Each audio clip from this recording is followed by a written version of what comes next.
I got pulled up by a fan who apparently listens to my show a little bit more than I thought. Okay, he's someone who, yeah, I didn't expect. I didn't expect it. Indeed. When you said soccer talk, you really meant soccer talk. Yeah, doing my best Carlin B impersonation. You know. Thanks, Nick. Is this the spy, or is he a friend of ours? I don't know. I don't know. Thanks for coming, Nick. Appreciate the views, man. Coming, Nick. Appreciate it. 14,000 views. Thank you. Over 14,000. You guys are great. Come every week. It's great. Fantastic. You guys, seriously.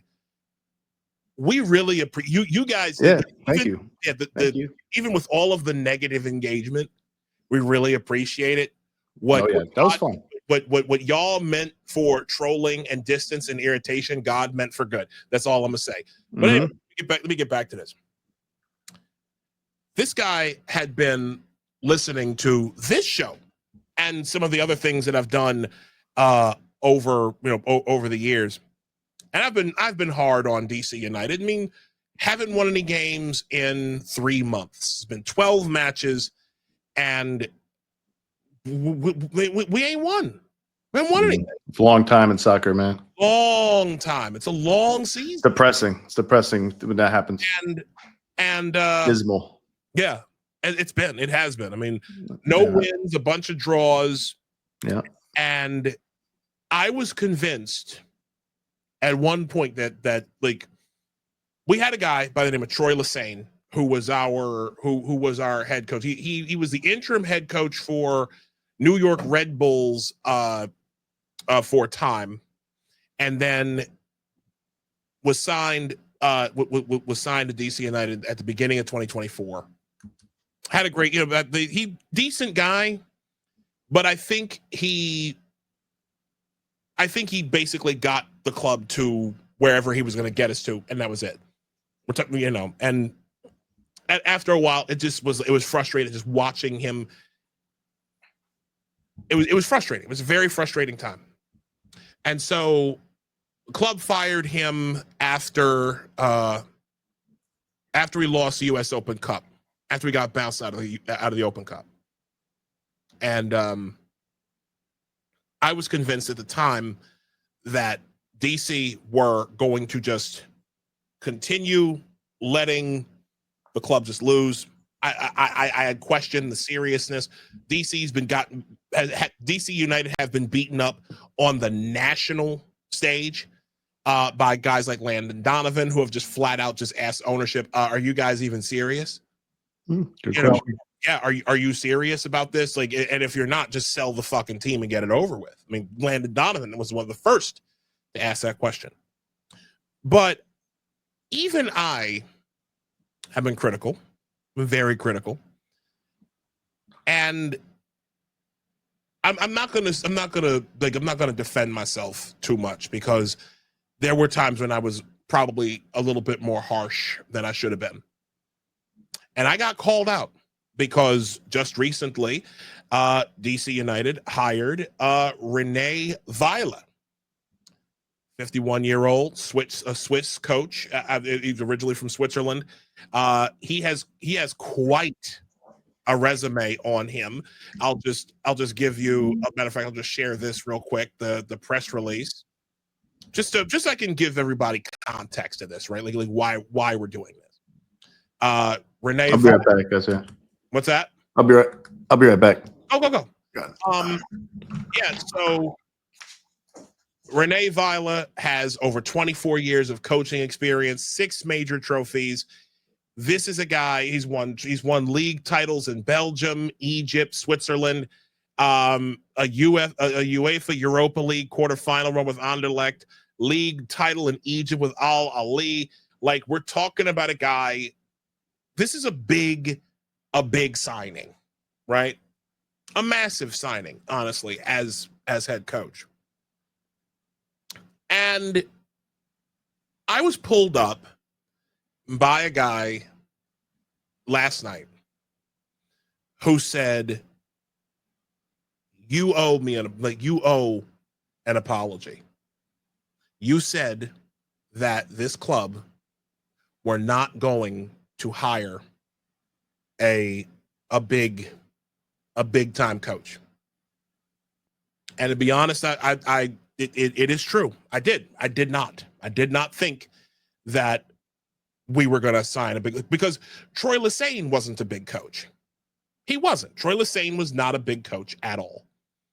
And in fact, he was in fact, he was someone I thought was a stopgap, especially when Dominic Torrent was right there and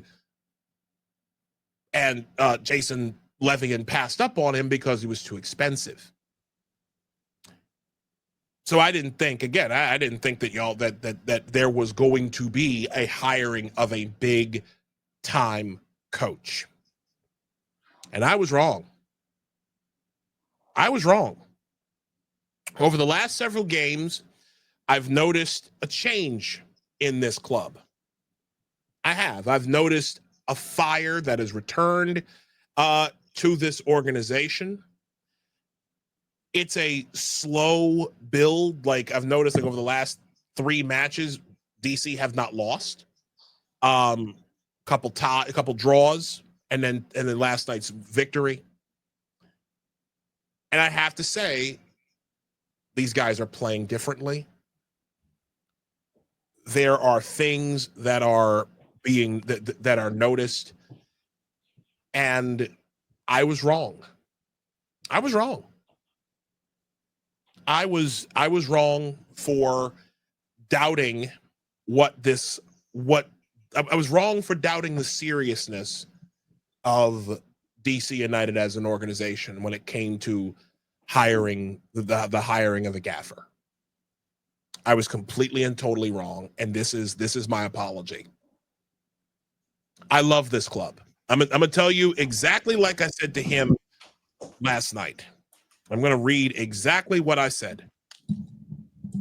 I said to my friend, I said to this young man, I said, listen, I mean it when I mean it when I say it.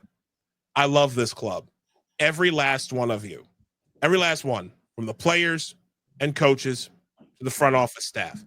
I see how hard they work. I see how much you put in, both mentally, physically, and emotionally. There's strains that these people go through with their family members for quality time, since they're always on the road, they're always working, right? I see this, and I just and again, every time that I have criticized this club, I've always tried to be very careful to make sure that I was respectful of the effort and respectful of what y'all were doing. And I was wrong in my assumption that you weren't serious. And so I am sorry for I do apologize for doubting y'all in this case. This club is full of good men and good women, and DC United have been a big part of my life for many years. I started following this club in 2013, and then in 2021, when Kareen and I went to our first DC United match, a few DCU games together, while I was still a season ticket member, you guys became a bigger part of my life than I even expected. And I love this club. I think that y'all are headed in the right direction. And I will continue to support. And I do once again apologize for being wrong about your hiring of a big coach. So please forgive me. And with that, I love this club.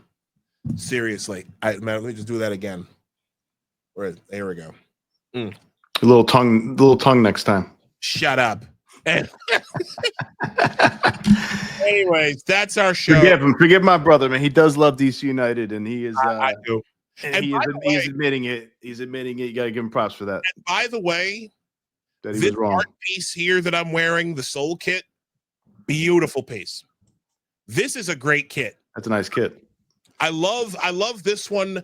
The one right before this, the Cherry Blossom kit, is an instant classic in my opinion.